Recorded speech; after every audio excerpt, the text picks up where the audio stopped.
warahmatullahi wabarakatuh. Perkenalkan, nama saya Wulansari dengan NIM 85958359, Prodi PGSD, Universitas Terbuka Majene. Baik, di sini saya akan menjelaskan materi yaitu peran filsafat ilmu dalam memperkuat ilmu pendidikan.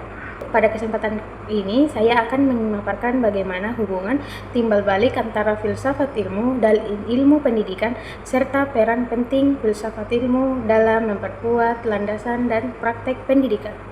Poin 1, yaitu bagaimana filsafat ilmu mengawasi dan memperkuat eksistensi keilmiahan serta nilai-nilai dalam ilmu pendidikan.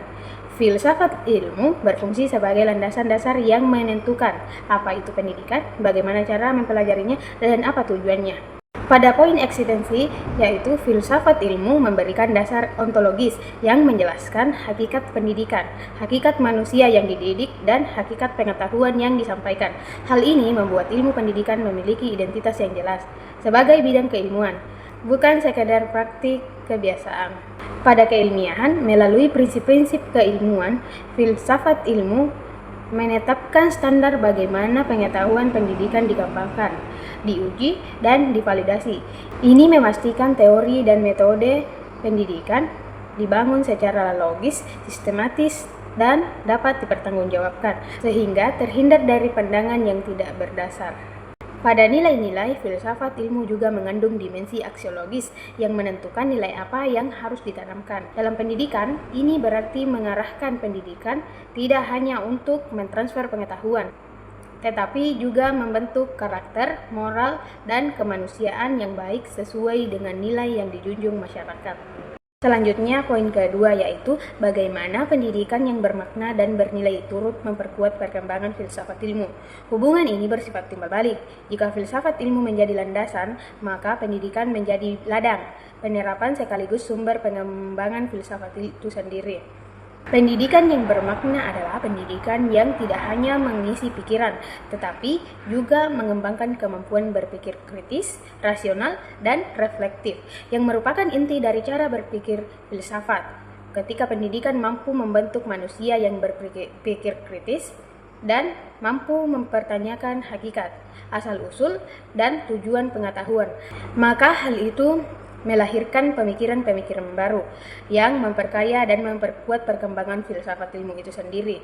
Pendidikan menjadi sarana di mana nilai-nilai dan prinsip filsafat diterapkan, diuji, dan dikembangkan kembali sesuai kebutuhan zaman. Baik, selanjutnya poin ketiga yaitu mengapa filsafat ilmu disebut sebagai pisau analisis, ontologi, epistemologi, aksiologi dalam membedah persoalan pendidikan.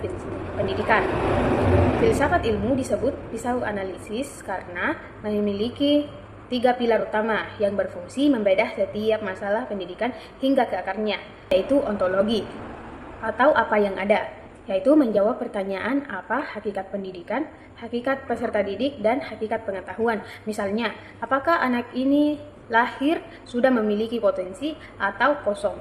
Jawaban ini menentukan cara kita mendidik. Yang kedua yaitu epistemologi. Bagaimana kita tahu? Menjawab bagaimana cara memperoleh, mengembangkan, dan memverifikasi pengetahuan dalam pendidikan. Ini menentukan metode pembelajaran, cara penelitian, dan bagaimana kebenaran diuji. Yang ketiga, aksiologi. Untuk apa? Menjawab apa nilai, tujuan, dan kegunaan pendidikan.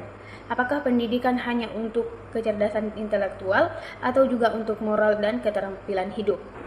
Ketiga hal ini memungkinkan kita melihat masalah pendidikan secara utuh, mendalam, dan terstruktur, sehingga solusi yang kita ambil tepat sasaran dan berlandaskan pemikiran yang matang. Berikutnya yaitu poin keempat, contoh konkret penerapan filsafat ilmu dalam praktik pendidikan. Penerapannya sangat nyata dalam berbagai aspek, antara lain dalam kebijakan. Penyusunan kurikulum nasional selalu didasari pandangan tentang tujuan pendidikan negara, misalnya kurikulum yang berfokus pada pengembangan karakter berakar dari pandangan aksiologis bahwa pendidikan bertujuan membentuk manusia berakhlak mulia. Selanjutnya, dalam kurikulum, pemilihan materi pembelajaran didasari pandangan ontologis mengenai pengetahuan apa yang paling dan perlu diketahui peserta didik, serta pandangan epistemologis tentang bagaimana materi itu sebaiknya disampaikan agar mudah dipahami dan bermakna. Selanjutnya, dalam proses pembelajaran, saat guru menggunakan metode diskusi, itu adalah penerapan pandangan epistemologis yang meyakini bahwa pengetahuan akan lebih melekat jika peserta didik mencari dan memprosesnya sendiri, bukan hanya mendengarkan. Dapat disimpulkan bahwa filsafat ilmu adalah fondasi yang membuat ilmu pendidikan menjadi ilmu yang kokoh, terarah, dan bernilai. Sebaliknya, pendidikan adalah tempat di mana filsafat itu hidup, diterapkan, dan terus berkembang. Keduanya saling menguatkan dan terciptanya pendidikan yang berkualitas dan bermakna bagi kehidupan manusia. Sekian pemaparan materi dari saya. Terima kasih atas perhatiannya. Assalamualaikum warahmatullahi wabarakatuh.